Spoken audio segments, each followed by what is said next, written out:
Party పోతే పనిచేసిరన్న మా నాన్న నక్సలైట్లతో పోరాడి ఇవాళ ఏసీఎస్ రాజు అంటే బీజేపీ అంటే ఏసీఎస్ రాజన్న. అలాంటిది మాకే టికెట్ రాకపోతే ఎందుకన్నా పార్టీ, ఎందుకన్నా మీ సిద్ధాంతాలు ఎందుకు చెప్పు? మేము పార్టీ కోసం పనిచేసినట్టు ఎవరు పనిచేసిందన్న? ఇంట్లో ముగ్గురం పనిచేస్తున్నాం, మా అమ్మ నేను మా నాన్న కలిసి ఈరోజు ఎన్నో కేసుల గురించి పోరాడినాం.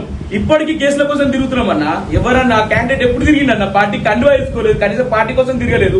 అలాంటి వ్యక్తిని వల్ల తీసుకొచ్చి నువ్వు బీజేపీ అభ్యర్థి అని ఎట్లా చెప్తారు? చెప్పురి ఎట్లా చెప్పుకుంటారు? నేను బరాబర్ చెప్తున్నా, అడ్డుకుంటాము, అరవింద్ని అడ్డుకుంటాము, శ్రావణ్ అడ్డుకుంటాం, బరాబర్ చర్యలు తీసుకుంటాం.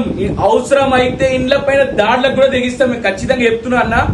అసలు సమస్యలే ఎప్పుడన్నా బోస్టాన్ ఎప్పుడు ఎన్ని పార్టీలు మారిందన్న? ఆమె ఫస్ట్ కాంగ్రెస్ వాళ్ళు, తర్వాత టీడీపీ, తర్వాత టీఆర్ఎస్, తర్వాత బీజేపీ. ఎప్పుడన్నా భర్త ఆడు భోగ ప్రవీణ్ గాడు ఎప్పుడన్నా బీజేపీ బొమ్మ పెట్టుకొని బయటకు వచ్చిండ? వాడు కండు వేసుకొని బయట తిరిగిండ? వాడు భో ప్రవీణ్ గాడు వాడెవరన్నా శాసించడానికి? జగిత్యాల రాజకీయాల్లో బీజేపీ రాజకీయాల్లో వాడెవడు శాసించడానికి? వాడెవడు? భో ప్రవీణ్ అనేటోడు ఎప్పుడైనా పార్టీ కండు వేసుకొని పార్టీ కోసం ప్రచారం చేసిండా? ఆడి వల్ల కూర్చోబెట్టుకొని నేనే టికెట్ ఇస్తా, నువ్వే అరవింద్ గానికి నేను చెప్తున్నా, అరవింద్ గాని విడిచిపెట్టే ప్రసక్తి లేదు. వాని ఓటమి మా జగిత్యాల నుంచే స్టార్ట్ అవుతుంది. మేము బీజేపీ కండువాలు వేసుకొని చెప్తున్నాం అన్న. బీజేపీ కండువాలు వేసుకునే వానికి ఓటే అవుతుందని చెప్తాం. ఎవరు సస్పెండ్ చేస్తారో అసలు జాతరే. మేము నక్సలెట్లకే భయపడలేదన్న. నక్సలెట్లకు భయపడకుండా పనిచేసిన మా నాన్న వాళ్ళు. ఆఫ్టర్ ఈ లంగం ఉన్నవాడులకు ఎవరు భయపడతారు? ఆఫ్టర్ ఈ లుచ్చాగాళ్ళకి ఎవరు భయపడతారు? మేము భయపడే ప్రసక్తి లేదు.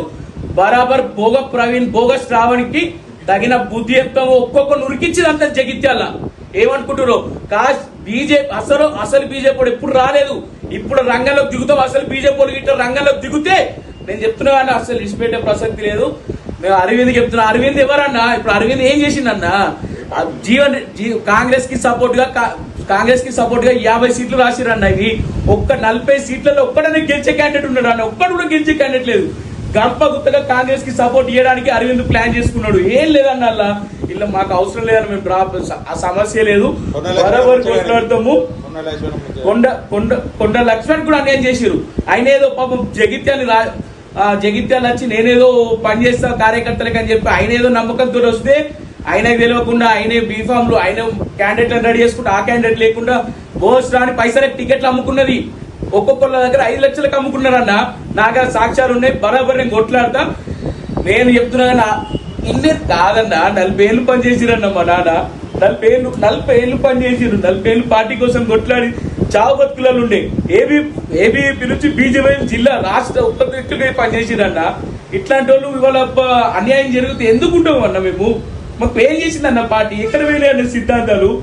పార్టీ ఫస్ట్ సెల్ఫ్ నెక్స్ట్ అని చెప్పుకునే పార్టీ ఈ రోజు ఎందుకు స్పందిస్తలేరు? సంఘంకి ఎందుకు స్పందిస్తలేరు?